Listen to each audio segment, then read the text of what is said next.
Every day, thousands of people place themselves in danger.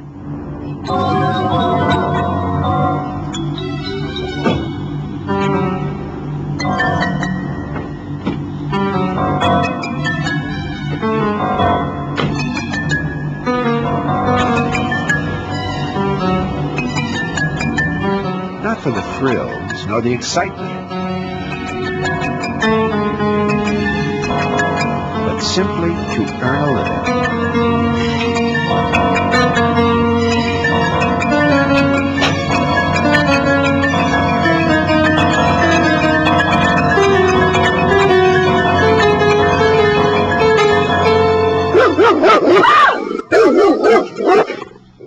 This year in the United States, up to 3.5 million people will be bitten by dogs. As many as 2% of all emergency room visits result from dog attacks. 11 people will die as a result of these attacks. Over the course of a lifetime, 1 out of 2 Americans will be bitten by a dog. People are buying dogs that are considered aggressive because they fear increased crime. But it's not just the so-called guard dogs doing the biting. All dogs are potentially dangerous. And poor breeding practices have led to more unstable canine personalities. More unstable dogs, more dog bites. According to the American Kennel Club, Rottweilers are now the second most popular dog in the U.S., just behind the Labrador Retriever. Oh, and let's not forget about German Shepherds, Dobermans, and Pit Bulls. They rank right up there in the top 10. While not all of the breeds in this group act aggressively, they are involved in more dog bite claims than any other. There is also another type of dog enjoying increased popularity, the wolf dog hybrid. Once again, like many dogs, not all are aggressive, but because of their size and strength, they should be treated with respect. With more people owning aggressive dogs, it's very important to learn how to look for the presence of a dog, how to interpret what a dog's actions might be, and know what to do if attacked. First, what do you look for? Expert dog handler Bob Messina. If you see a trail around the edge of their yard, you know it's a dog that's chasing a lot of people. That's spending a lot of its free time running around the perimeter of that property, and it would probably make no bones about protecting it. If I saw a trail, right around the fenced-in area, I would try to have a look at who's making that trail. I wouldn't want to wait until I got to the meter to find out. There are a few other signs to look for: a food or water dish, a doghouse, or a chain. Or sometimes the sign of a dog may end up on your shoe.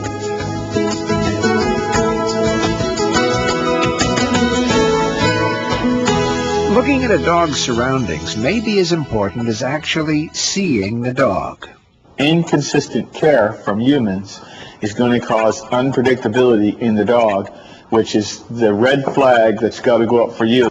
Once you have checked for a dog, it's always a good idea to rattle the gate before you go into the yard.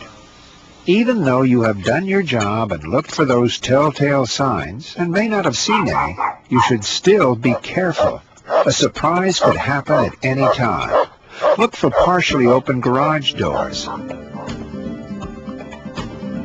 Look under steps. Look for doggy doors. You should also watch out for open doors during warm weather.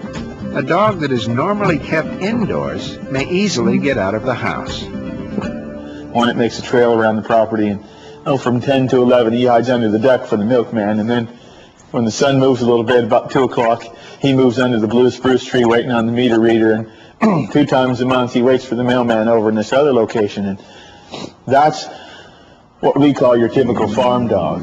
that he's always improving his position on his territory. And that's a dog that's dangerous. That's the bottom line. As you're looking for signs of a dog, it's also a good idea to look for objects that could be used to keep an attacking dog away from you.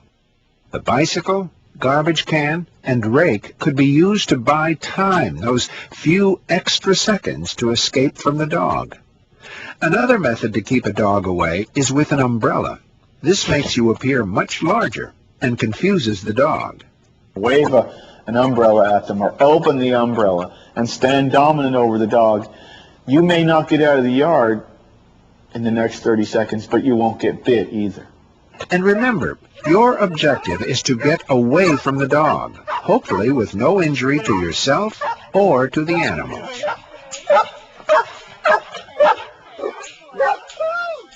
Remember to keep the following in mind as you approach a house. Is the yard fenced? Is there a trail worn around the perimeter of the property? Are there other signs of a dog, such as a doghouse or a food and water dish? What could I use to keep the dog away from me? Now it's time to talk about a dog's mannerisms and determine if you can predict a dog's behavior by the way it acts. First, a dog's posture can be very important in recognizing aggressive behavior, and a posture such as this one is easy to interpret. I suppose the most positive look for us, positive dog mannerisms, are a dog that's up, wagging his tail, alert, kind of smiling at you. A friendly dog is wagging its tail. The head is usually up. A more submissive dog may still wag its tail, but might have its head down. You should still approach this dog and all dogs with caution. One of the most dangerous dogs is the brave, aggressive dog. These dogs will let their presence be known right away. They will growl, bark, and oftentimes the hair on their back will be standing up. They will not back up as you approach them. They will try to attack you from the front. A third type of dog you really need to keep an eye on is the fearful aggressive. This type of dog bites more service industry people than any other. These dogs act very nervous and scared and don't have the courage to attack you from the front. Always watch this type of dog because it's waiting for the opportunity to bite, especially when your back is turned.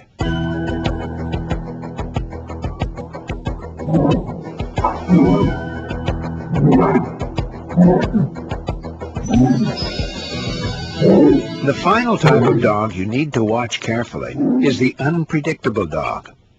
These dogs will give you no obvious physical message of their intent.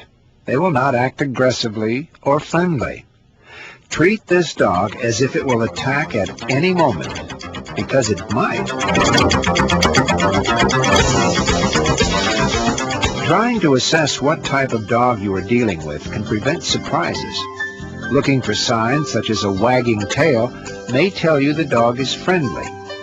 A brave, aggressive dog will bark and growl, often coming up to you immediately. The fearful, aggressive dog may try to bite you, but it will not confront you directly.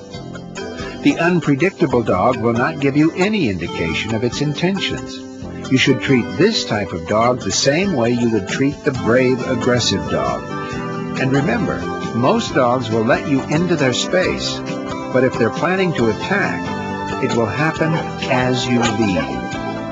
Now that you know about some of the basic dog types, it is important that you know what may make a dog's behavior change. A dog will be more aggressive when an owner or children are close by.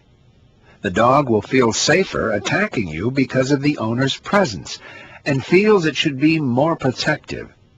It is also very important to not believe the advice of a dog owner or a neighbor who says, "The dog won't bite." These are often the proverbial famous last words. Make sure that the dog's teeth don't penetrate your skin. That's the bottom line. Even if you have done everything right, you may still find yourself confronted by a dog. What you do next could determine whether or not you get injured. You may want to try some basic commands as the dog is approaching you. You're equipped and the dog is running toward you from 50 feet and you take a step toward him and you tell him, you can stop right there.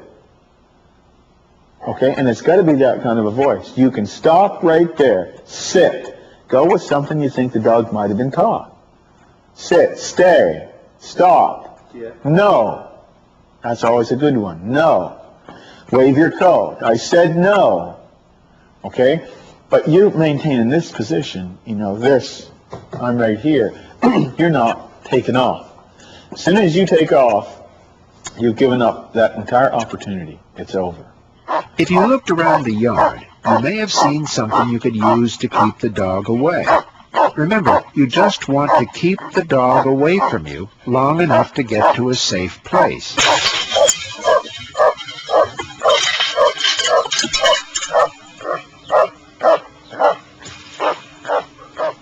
If the dog doesn't stop, don't try to outrun it.